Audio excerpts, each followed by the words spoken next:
You feel this nervousness on the phone there? Sir, I've been trying to make an urgent phone call up there. Well, I don't think it's something I want to do on an overseas phone. You gotta make some phone calls. Hang up the phone. Prank caller. Ladies and gentlemen, turn your mute button off. This is Packernet After Dark. This is the call-in show of the Packernet Podcast Network. If you'd like to call in, please feel free to do so. The phone number here is 608-501-0718. New callers go directly to the front of the line. Sorry, I put my phone over there so it makes a buzzing sound. It's stupid and annoying. We do not have any new callers, it would appear. Let us get started with Drew. Hey Ryan, this is Drew from Green Bay. What's up, dude? You've kind of been talking about Keyshawn Nixon, and I think you said he's the 31st best cornerback and all that. And I was just wondering, when you start getting to the middle of the pack like that, what is the spread between the 30th best cornerback and the 50th best cornerback? Excuse me. And how many plays, for instance, is that really making up? If Keyshawn Nixon had let up, say, 2 more passes, would his PFF grade drop enough to drop him down to 50th? Because, I know at the top, there's a significant, they're basically so much better that there'd have to be much worse on many plays to drop quite a bit. But when you start getting to the middle of the pack, I'm not sure how big that spread is. Yeah, that's a great point. So, anyways, would love to hear if there's a significant spread or if they're basically all pretty equal. Yeah. So, and where that cutoff too is a lot of teams say that the first round picks kind of stop at say the top 15, let's say, and that from 16 to 50 is all second round talent. Well, is that kind of how it is with cornerbacks? And you can do wide receivers too if you want, but anyways, I don't know if you can answer that, but if you could, that'd be awesome. Thanks. Bye. Yeah, it's a fantastic question, and it's funny because I've been busy today. I didn't even get in to start the podcast until about 1 o'clock. That's why there was no, what's his name? Sal, to do a podcast this morning. I just decided to skip it, go straight to Tundra. And I'm working on some other stuff. I got, working on hash marks, working on the podcast, getting a better database that I can search. I want to check to make sure the sound isn't messed up because it sounds weird to me. See if that makes it a little better. I think it sounds a little better. There's more hissing. I think my microphone was picking up my computer fan noise there. I think that's a little better. Okay. Anywho, what I was going to say is I didn't really have... I couldn't think of what the heck I wanted to discuss. This is an interesting concept. Rather than looking at them, and again, I'm just using PFF. Take that for what you will. I think it's, especially outside of things like quarterbacks and whatnot, it's about as good as you're going to get. Not a lot of cornerback metrics that are going to tell you very much. But anywho, you could list them, 1, 2, 3, 4, 5, 6, 7. I think another way to look at it is to put it into kind of tiers. Now, PFF color codes them, so you could kind of go by that. But for example, if you look at it, you've kind of got the top upper echelon, which is, you could argue, 2 guys. Devin Witherspoon, who had about a 90 overall grade, and then James Pierre in Pittsburgh. He only played 10 games, whatever. Witherspoon only played 12. It's hard to find guys that played a whole year at corner, I guess. But they would be at the top closer to the 90 range. Then you've got the upper 70s to 80 range. That would be between 3 and, 7. The mid tier, and this is where it starts to get bigger, you could go from 8 to, 17. Lower 70s from 17 to 24.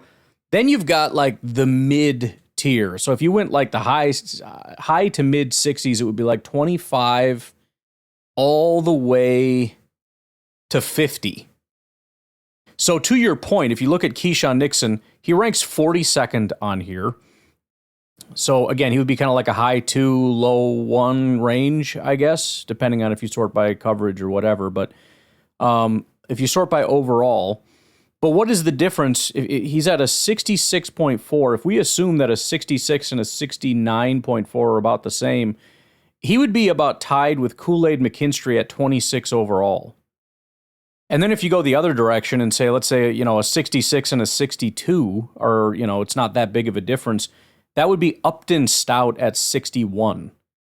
So the kind of average range is like from, if we're using the terminology for the ranking of 32 and then 64, you would go from like a high 3 to a low 1 and about the same range. I mean, so many average guys. If you're just saying 60, anywhere in the 60s is average. It's 70 to 25 overall. That range is guys in the 60s. It's a massive range. And yeah, there's a ton of guys. I mean, just at his 66.4, even if you went just like 2 to down to a 64.4, that would be 52 overall.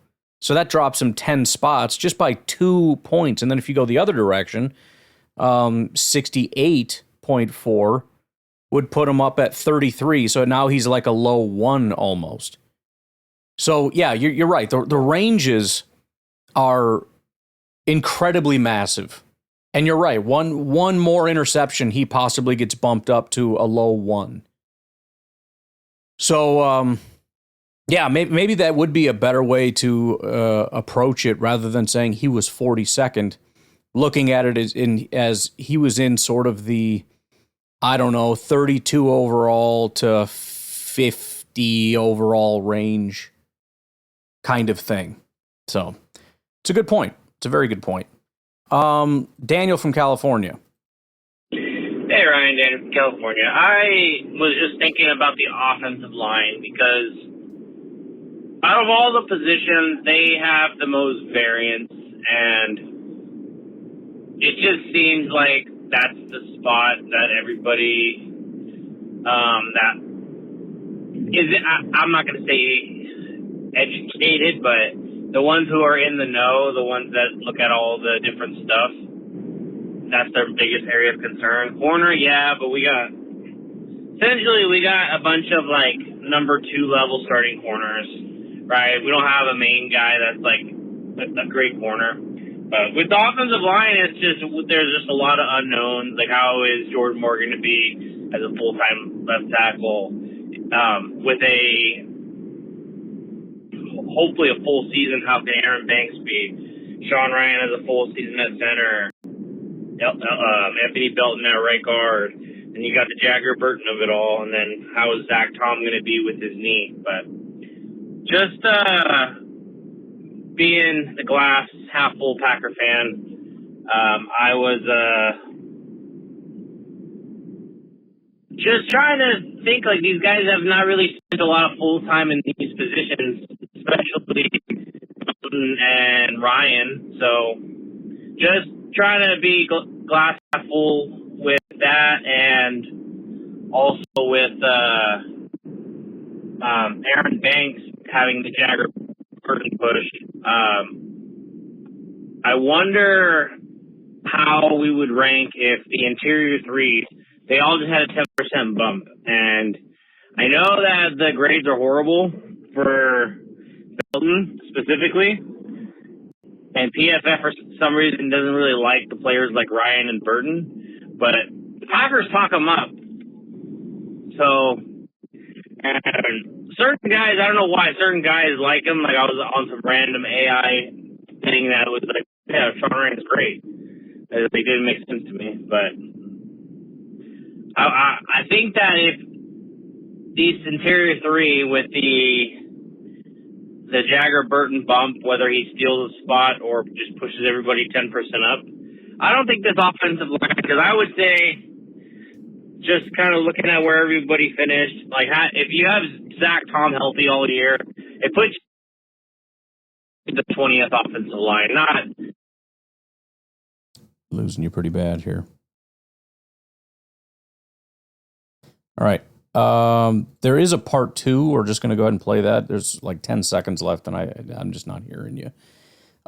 Let's just try part 2 and see if this comes through all right. Yeah, just to clean up and finish my point, but if we get Jordan Morgan as maybe last year's Rasheed Walker, maybe plus 5%, and the interior 3, because I would say you really don't have anywhere to go but up. It's like 10% is not very hard, and Anthony Belton never spent time at guard. Sean Ryan never spent the full offseason at center.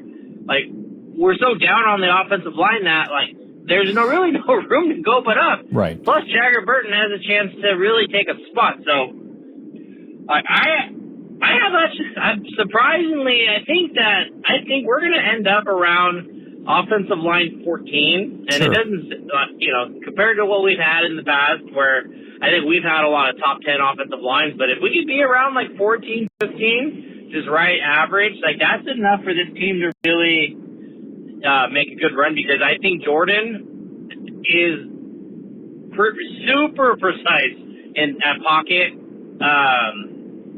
just movement awareness. He's really good at it, just considering the amount of pressures he has gotten, the lines he has had, and he's always super low on the sacks. I think he might have better pocket awareness than Aaron or Brett, just because those guys always had these elite offensive lines, or even above average, where they're like sitting around like offensive line number 9, 8 or something like that. But this guy, if you just imagine if we gave him a elite offensive line one of these years. So I just think that this year it's not as bad as what we think, because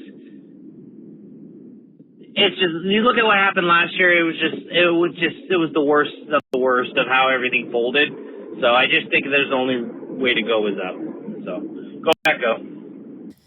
No, I do agree, and I've obviously been pretty negative, but it's really just, I mean, it's more to do with the individuals are really not very good. But as far as, if you just talk about it wouldn't necessarily be a regression, but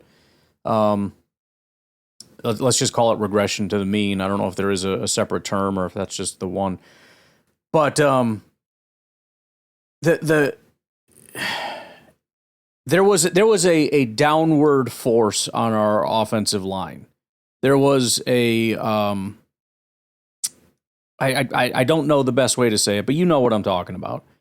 The Packers were below what they should have been. Banks is not great, but he had a down year because of injury, presumably. Belton, I mean, like you said, there's really nowhere to go but up. I mean, he could just stay the same. I don't really see him being worse. Morgan, again, as I said, I would be more worried about Morgan if Rasheed had a good year, but he didn't. He had a pretty terrible year. So, I mean, he only has to raise to that level. And then you look at all the injuries that we had where, I mean, if they could just be healthy, you get a bit of a bump. So, I mean, you never know.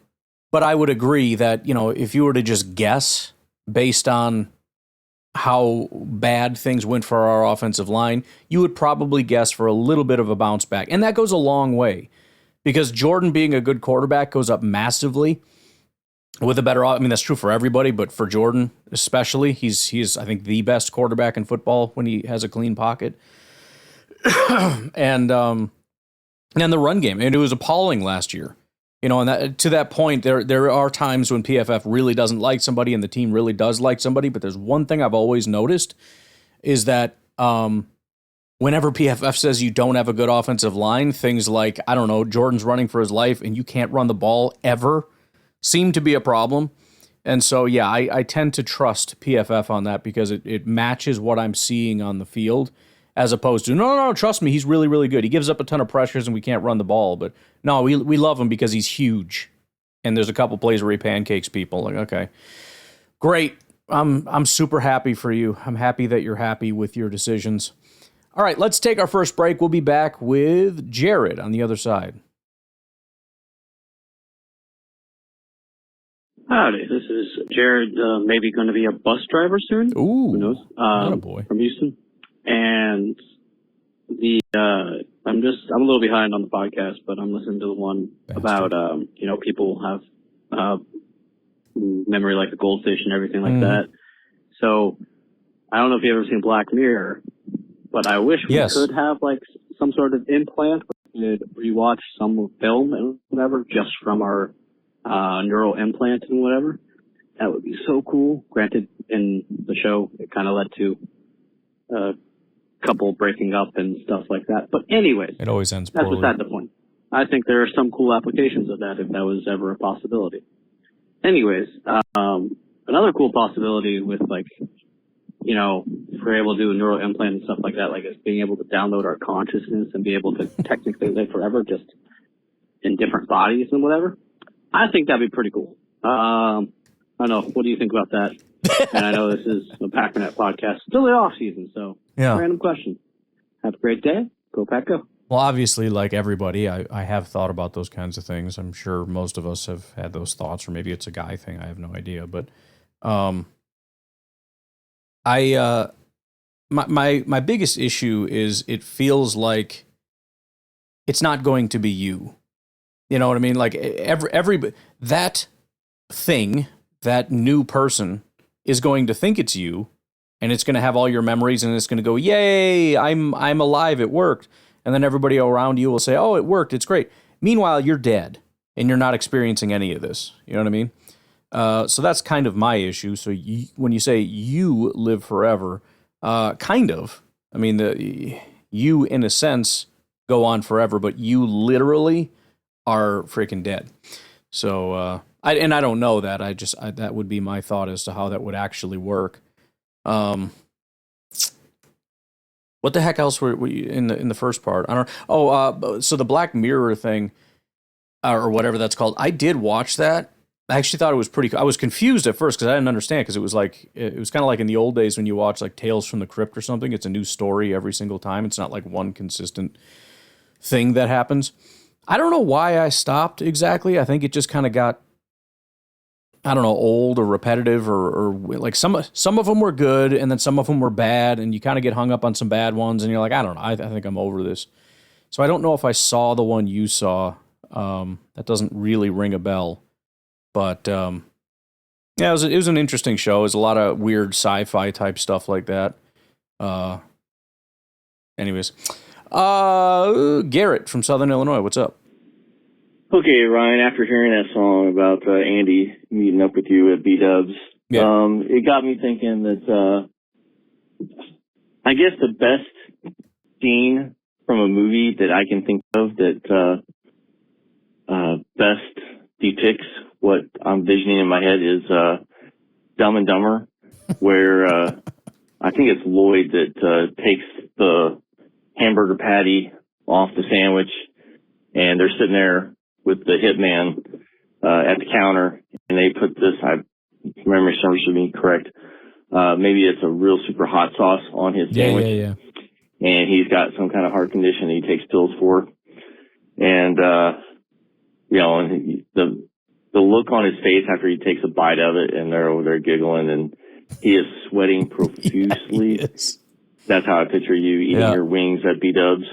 So, and ironically, that is the exact guy that I think I called in and said, he definitely reminds me of Sal. Okay. What Sal would look like. Sure, yeah. And he's the same character from The Office that tries to sell insurance to Michael, and it's Andy, and Dwight thinks he's from the mob. Yeah. So, same guy. What the heck was his name? So that's the scene that I think of when I hear that song. So, which was actually very hilarious and creepy at the same time. I'm trying to remember who was the mob guy from The Office, because it was like one letter off from like Capone or something. His real name, I think, is Mike Starr. Angelo Gotti. Yeah, instead of Gotti, it was Grotti.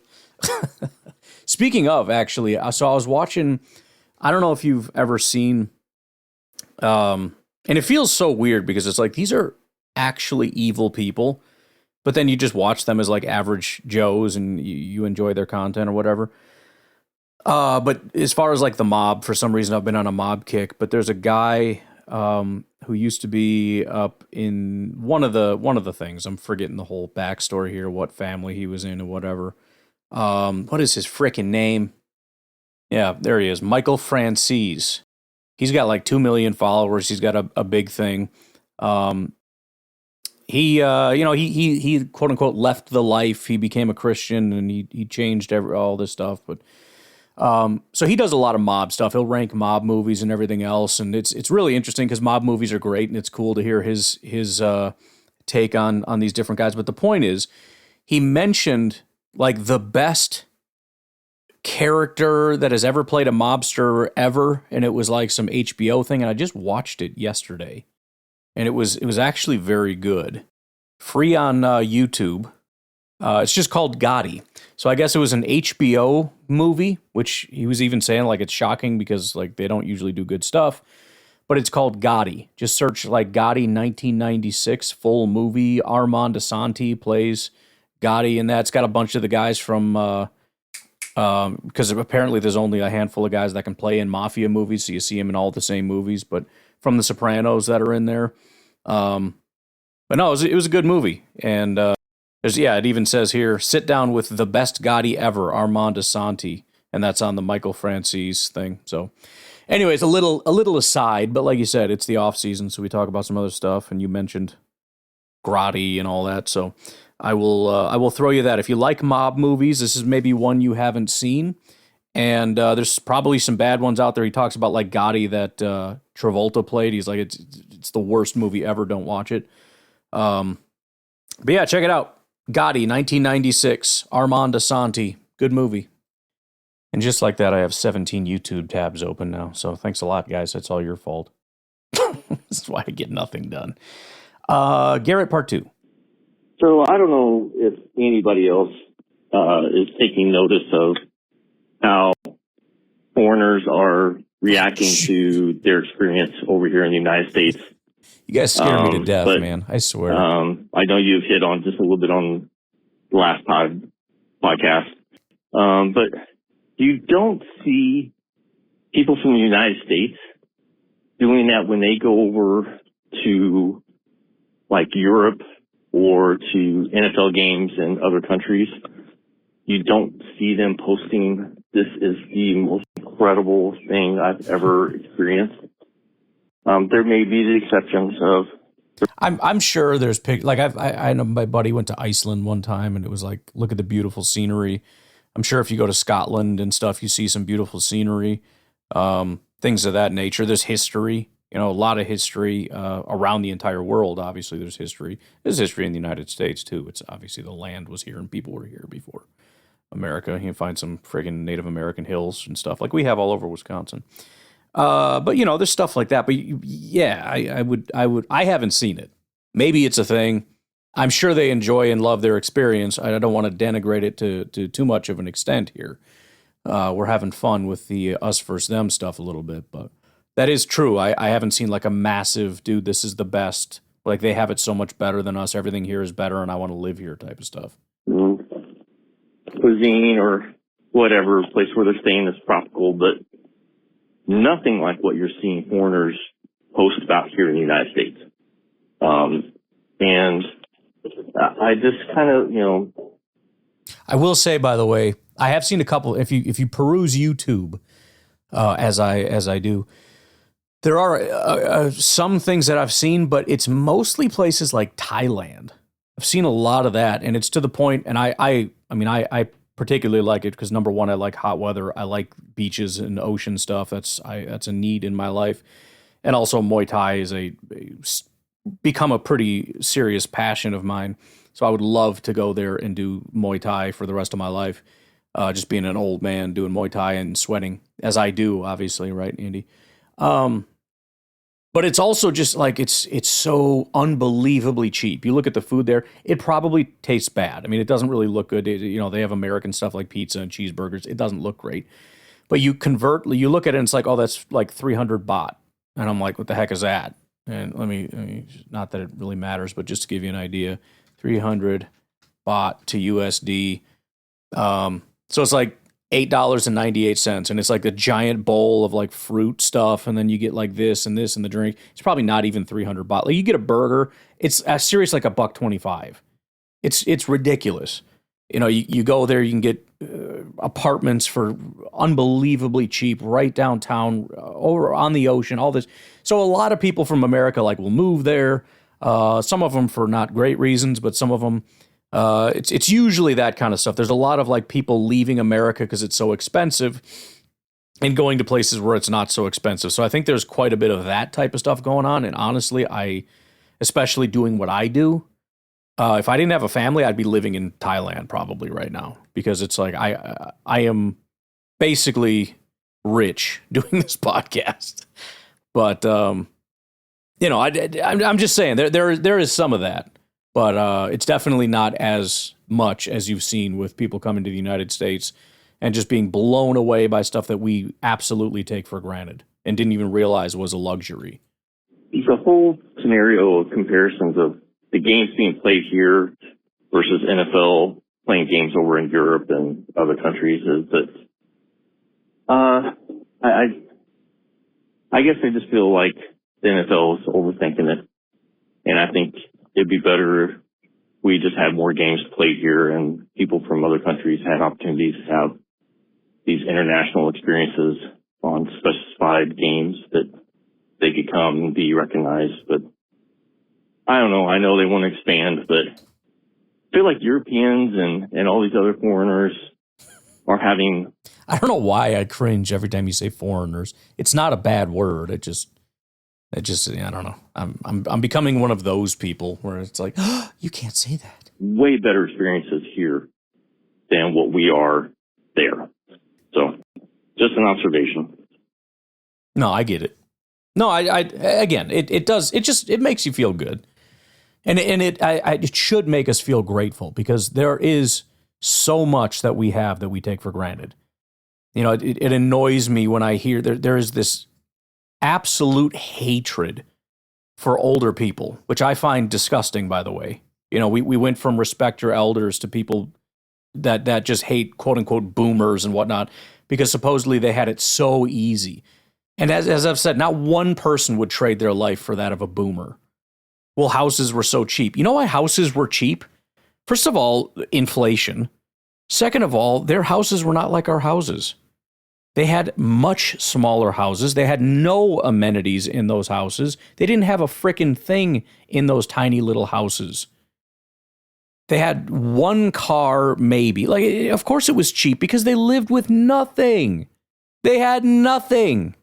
And yeah, their houses were, and I was talking to my friend about that, like, oh, yeah, everybody, he's getting all whiny about it. And I'm like, okay, well, give it 20 years, and the next generation is going to want us dead. Oh, you bought a house for $250,000. It's worth $1 million now, you piece of garbage. This is just how life works, bro. Stop being so freaking ungrateful. I don't know. Just we have a lot of awesome stuff that we take for granted, and people need to stop whining so much about every damn thing. Just a thought. Garrett, part 3. One other thing, Ryan, I just wanted to hit on, like, every time we listen to a podcast, we learn just a little bit more about you. It's like that iceberg that's sticking up out of the water, and we think we know everything. We don't know squat about you. But we do know now so much depth that we should probably not take you to Olive Garden or IHOP. Which makes me sad, dude. I would love, like, hey, I'm coming through. Can I buy you something? You know, can I buy you a sandwich? Can I get you some freaking IHOP? But no, now that's dead because of Andy. They're like, I would, but I don't want to stare at a dude sweating at me all day, so I'm not going to do that. Can I get you a root beer float? Nah, he's just going to be snorting and breathing heavy and sweating and, you know, snarling at me and stuff. So I guess those days are gone. So we should probably just let you pick the restaurant and not try to force the issue. So, and little things like, we know that you like Astro bands. So little things like that. But we really don't know that much about you. Yeah. I think I learn more about me as I do this podcast stuff. I don't really think about until it comes up. But I do like Astro vans. That's true. All right, let's take our final break. We come back. We got Brucey Bruce on the other side. Heck, this is Bruce. What's up, dude? Dude. Didn't feel like talking about Caleb Williams this week, and just moving forward, over it, whatever, let the season start. So I started looking at the team. And one of the things I noticed last year that you brought up on the last pod was red zone efficiency and how lacking we are in that department. And what I noticed is there was a correlation between Tucker Kraft being available as well as Watson being available in terms of the efficiency of the team. So when you look at the red zone attempts, targets, there were 299 total attempts in the red zone last year. In 8 games, Kraft was targeted 32 times, 10.7% of the time in half the games. So if you were to extrapolate that out to, say, times 2, 64 receptions is 21.5% of red zone targets just to Kraft. And then I got into looking kind of at the top 5 guys within the red zone and their efficiency. So Romeo Doubs was one with 55 targets in 16 games. Number 2 was actually Josh Jacobs with 36 in 15 games. Number 3 was Christian Watson with 35 targets in 10 games. And then we had Dontavian Wicks with 30 in 14 games. And Tucker was 5th with 32 in 8 games. So the injuries obviously had something to do with that. Dobbs gone, Wicks gone, so you've got 85 vacated targets, right? So those are going to have to go somewhere else.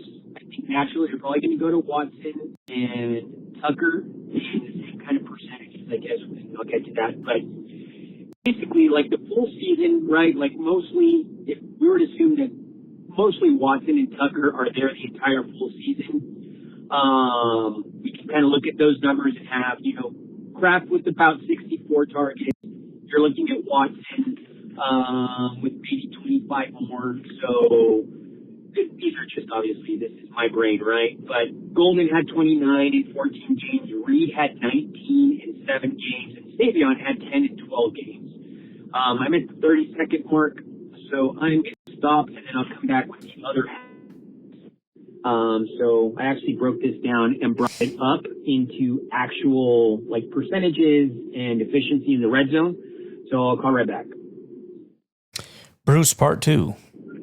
All right. So those 85 vacated targets by losing Dobbs and Wicks, if we were to assume that Tucker played a full season and was at 32 in 8 games, let's just assume he gets another 32 just to make it easy. Watson, just percentage-wise, gets another 25. So you're talking about another 28 left. And the 3 main players that had kind of led the way that are still on the team, which are Golden, Reed, and Savion, kind of makes sense a little bit. But the biggest thing that I saw was the red zone efficiency with and without Tucker Kraft in the red zone. So with Kraft on the field in the red zone, 148.6 passer rating with him on the field with 10.8 yards per reception. And obviously he's a yak monster, so that helps too. Without him in the red zone is 101.2 passer rating. So that's one, just kind of that drastic dip from a passer rating standpoint. And then you look at the completion percentage, which was really astonishing. Even though he was at 66.3% completion percentage without him, it was 80% with him in the red zone. So when we're trying to look at deficiencies for this team, which is kind of what I'm trying to do to see where can they improve to kind of take, quote unquote, that next step, it seems like red zone was one of those kind of big glaring things. Obviously special teams is always going to be glaring, and we lost games thanks to McGanus, et cetera, things like that. But ultimately, I think really looking and making sure that you have Tucker Kraft healthy and Watson back for a full season is going to really dictate how they do in the red zone, because obviously Jordan's very good at the dink and dunk and that first read and getting the ball down the field, but ultimately you need to close the deal and stop kicking so many field goals, which is something that they were proficient at, is stalling in the red zone and having to kick field goals and relying on now a rookie kicker who's in his first year who might be worse than McGanus to start off with, but we'll see. So anyway, what are your thoughts on all that, man? I actually did a little bit of deep diving instead of just talking garbage about the Bears because we already know they suck. So I wanted to kind of turn my attention a little bit as we move into training camp on the Packers and what to kind of expect and see. Anyway, man, take care. Bye. Yeah, that was another thing I've been starting to dig into a little bit, which is sort of the idea of, we know obviously that when you lose Watson, you lose something. When you lose Tucker, you lose something. When you lose Reed, you lose something.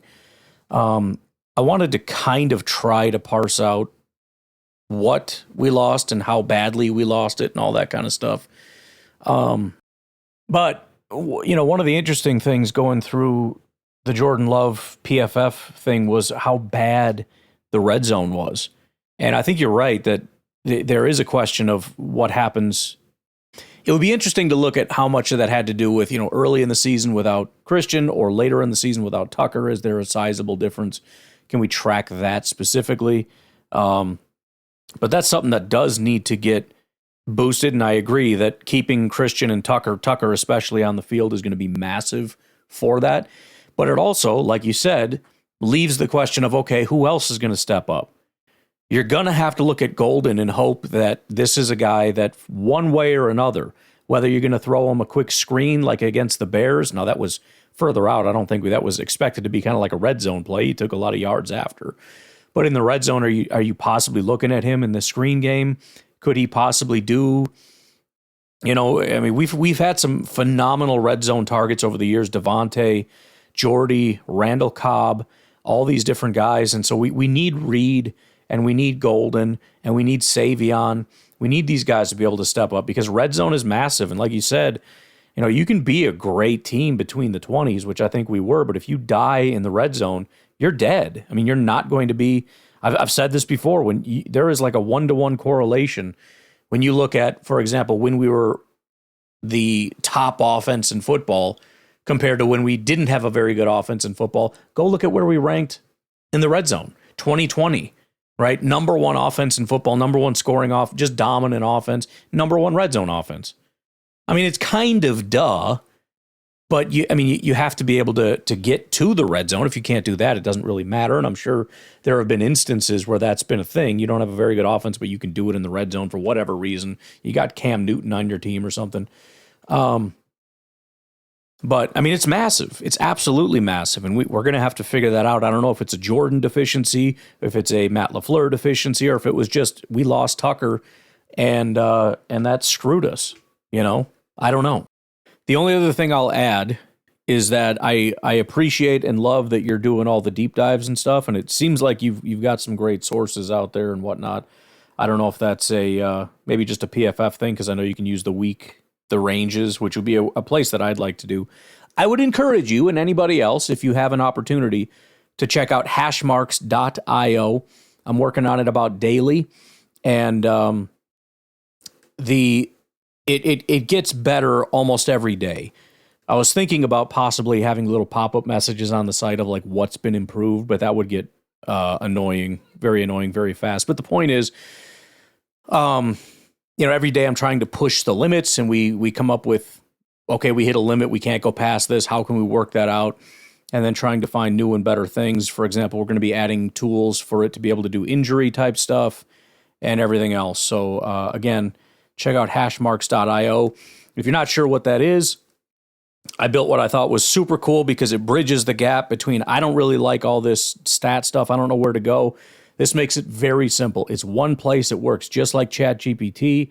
You type in a stats question, and rather than just going to ChatGPT and doing that, I have it connected to a massive database, and we've built tools so that it can scrape the database properly. It builds you a graph, and then it writes you a description of what's happening. So again, the best description is ChatGPT for stats. And it doesn't even have to, you could just ask for yards, you can ask for whatever you want. And then as far as the pricing goes, because it does use AI, which costs money, there's two options.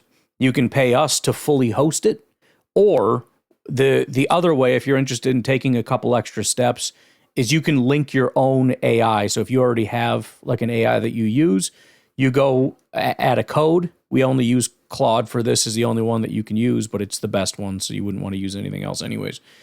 And you can just put your own code in there, so you don't even have to pay us. There is like a fee or whatever that you pay. It's very small as compared to the overall monthly thing. But that way you can just attach your own and pay as you go on your own, and you don't have to worry about, overpaying for whatever if you're worried about that. Probably be a lot cheaper to do it that way if you wanted to. But again, I would encourage you to check out hashmarks.io. But anywho, please keep digging into that. Let me know what you find.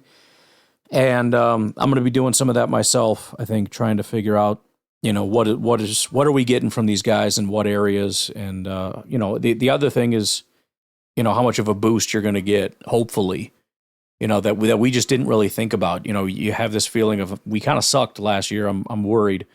Not realizing that, again, when you get Tucker back, when you get Christian back and on the field at the same time, there are just natural boosts that are going to come, and I'm very excited. Very much fingers crossed they can stay healthy, but very excited. All right, let's do one more. We got Drew. What's going on? Hey, Ryan, it's Drew from Green Bay, and I was just wondering, what do you think would have happened if the Lions had, cut their cornerback before the draft? Do you think that they would have taken a cornerback before us, and then maybe sorry, that's my dog. I got him a new toy. Do you think we would have taken a new cornerback, like Cisse, or do you think we still would have gotten a cornerback like Cisse, or would the Lions have taken a cornerback? Maybe, I don't know, who do you think would have fallen to us if they took a cornerback and pushed all the other cornerbacks up? So, and also just while U.S. men's national. Well, that is a very good point. And it definitely works to our advantage. Look, here's another thing to consider. They knew they had cornerback needs either way. So they were cornerback needy, but it is still worth noting and questioning if it would have been a much more dire need as it is now. Would they have been more desperate to maybe move around, grab guys, like you said, like Cisse or something? I don't know. But it definitely works to our advantage because they weren't properly prepared for how their season was going to unveil. And that's another thing that I wanted to, at some point, we'll see if it's tomorrow. I don't know. It's already almost 7 o'clock. I got to hurry. Start looking into how are Lions fans doing with all this? Is it kind of a, screw that guy, I don't care? Or is it, the season's over, I give up? I don't know. I hope it's the second one. That'd be funny. Team is playing, we've got Alex Freeman on the field tonight, son of Antonio Freeman, and he's been a good starter for us. Hopefully the U.S. can get further than ever before. I just think, at least been a long, long time, not ever, but I know it's a football podcast, but I think anytime the United States name is on and we're hosting and everything, it's about gaining respect for the U.S. and all that. So if we can have a good showing, and that can't be a bad thing, right? So I root for the men's national team every time the World Cup rolls around. So anyways, what do you think about that? All right, have a good day. Bye. Yeah, that was unfortunate how that panned out. I didn't get to see all of it. We went out to eat with the in-laws and went to where my daughter works at her restaurant. So that was a nice little sit down, but I didn't get to see the rest of the game, and I'm kind of glad. I think I got to see it to 1-0, and then I saw the final score afterward. But I did. I mean, look, I don't know anything about soccer. I knew there was a lot of hype. I saw that when we got that guy back, that it was slowly shifting into a slight lead for USA winning the game, and I was like, oh, that's cool. Whatever. I don't know where we rank and all this, but you could tell the second that game started, it was like, I don't know, dude. I feel like we're massively outmatched here. This isn't even close. I mean, you just watch the ball handling, and it just seemed like we couldn't do anything. And then we'd put heavy pressure on them, and they handled it. They could still move the ball down the field while we were right in their face. Their ball hand, again, I don't know anything about it, but I was impressed. And as soon as I saw that, where it was like, they put a little pressure on us and we can't do anything. We put the pressure on them and they can just pass the ball around like nothing. And then apparently it just devolved from there, where it was a disaster. So it is funny because, as Packer fans, you look at it and go, there it is again. Same thing the Packers do. Because again, it's not just a Packer thing. it's a sports thing. It's a team thing. And stuff happens all the time. There's a bunch of teams that have already been eliminated that didn't bring their best game and probably coulda, woulda, shoulda won if they didn't, crap the bed. I just saw the Egypt thing. There's been plenty of like they're winning and then I think they were up 2-0 and then real quickly went 2-2. I didn't even see who won. I'm guessing Argentina. But I know that got heated too. They started like throwing the Argentinian fans or whatever were throwing beers at the Egyptian fans and stuff. It was getting wild. I was talking about I was happy how like friendly everybody was, and that wasn't so friendly. It got very political too. It was somehow devolved into Israel versus Palestine battle. But anywho, yeah, I mean it's sports, man. That's how it goes. And again, I know we like to think that it's only the Packers. It's some kind of a unique curse. It's not. You only think that if you're just not paying attention to what's going on out there. It happens to football teams all the time. You can look at. I mean, sometimes they do win, and sometimes the Packers win. I mean, we won back in 2011. Probably had no business winning that year, basically, and it just kind of fell our way. And a bunch of other years we coulda, woulda, shoulda, but it just didn't go our way. But it happens. It happens all the freaking time. Anywho, all right. Let's leave it at that. We're not going to do a special song today because I got to get this wrapping up. But I appreciate all the calls. We have 7 more right now, so that's not quite enough for tomorrow, but let's keep her rocking and rolling. So if you got any questions, comments, concerns, again, please do me a favor. Check out hashmarks.io. You get, 2 to 3 questions for free. Just as a heads up, the more shockingly complex you make it, the more likely you're going to run into, a wall. But try it out. Just give it a run and see what you think. And hopefully it's something you're interested. I know it's the off season, so it's kind of who cares. Be a better tool like during the season because it'll be live data for that as well. I think it updates within a couple days, so that'll be awesome. But still, if you're digging around, you're trying to find some data. You want to play with a cool stats tool, this is the one you want. All right, I'm out of here. Have a good one. Bye-bye.